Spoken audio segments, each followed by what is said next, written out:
Regular viewers will notice that this is a bit of a different episode.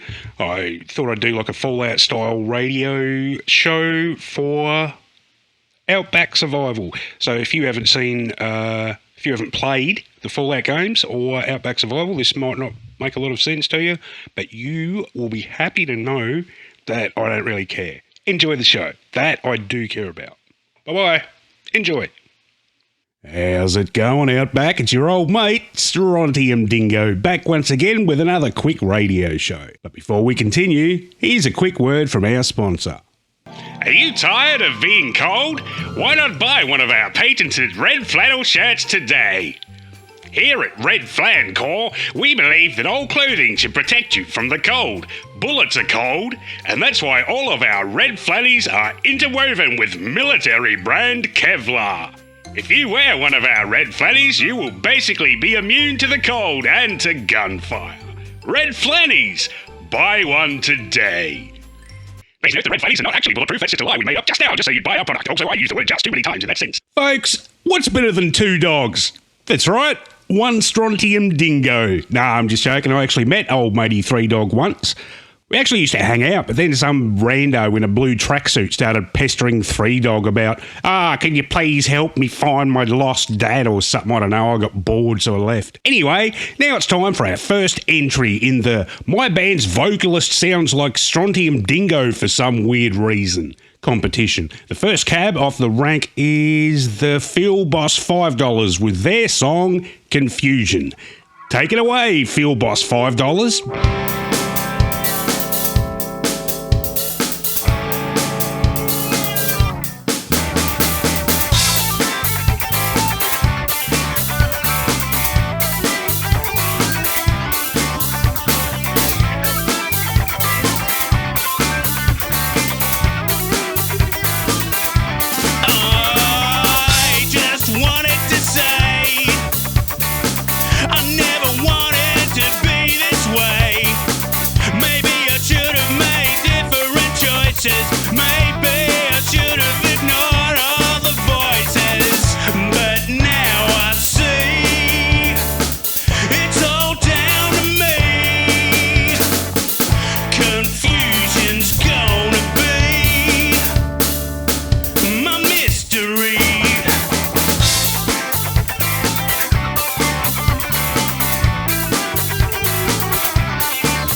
And now it's time for some listener mail. Liam from Formby in Tasmania writes, can you please say happy birthday to my friend Ace? If you are able to do that, you fucking simpleton who screws up even the most simple requests. I've got to say, Liam, that is a little bit harsh. I have never, ever screwed up a simple request. Anyway, Ace, Billy says Merry Christmas. Next up, we have Illuminati Watcher X. Oh, God, this is going to be a crackpot, isn't it? From Port, your console game's better, in Western Australia. Hey Dingo, have you ever wondered why Bikey Mike doesn't ever attack anybody? It's because he's not allowed to, because he's a synth and they have programming which stops them from attacking humans. That has not been my experience, but anyway. Where are synths from? They're from the Commonwealth. Where have you heard that word before? Commonwealth. Bikey Mike is hoarding... It's in all caps, so you get it. Bikey Mike is hoarding wealth which he stole from the Commonwealth Bank where he was created. Illuminati Watcher X, you might be onto something there, apart from the fact that everything you've said is total drivel. And now we've got Brian from Sydney in Victoria. That's not right. And Brian says, hey Dingo, stop bloody tagging random houses with your graffiti. Well, Brian, is your name Mama Dingo?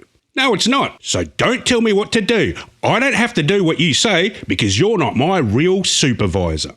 Speaking of songs, which I wasn't, here's our next entry in the competition. It's called Hard to Avoid and it's by a solo artist who goes by the name of Sam Jandwich.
Now it's time for your chance to win some cold hard cash. That's right, it's time for the secret sound, and here it is. And one more time. The fifth caller with the right answer will win. You can call us on... that's right, the telecommunication infrastructure of Australia isn't a thing anymore. Oh well. For those wondering, the secret sound was... someone crumpling tinfoil. I guess we'll close off the show with a public service announcement and then our final entry into the Strontium Dingo Sound-alike contest. Folks, Australia is a big country. Frankly, it's fucking huge. There's more than enough space here for all of us. Why not consider laying down your weapons and just talking it out? Surely we can all come together, no, not like that, don't be weird, and agree that no matter our viewpoints, that having no Prime Minister is better than having the Prime Minister that we had that led us to this shit show. Join me in saying, how awesome is the apocalypse? and loving your fellow Australian. Physically, if required, and if so, make sure you get your consent forms sorted out first. This is the post-apocalypse, not the 1950s. And that's it for the show. All that's left is the final tune in the contest, which is called Survival, and is by a band called Bam and the Dingo Is Gone. Nailed it.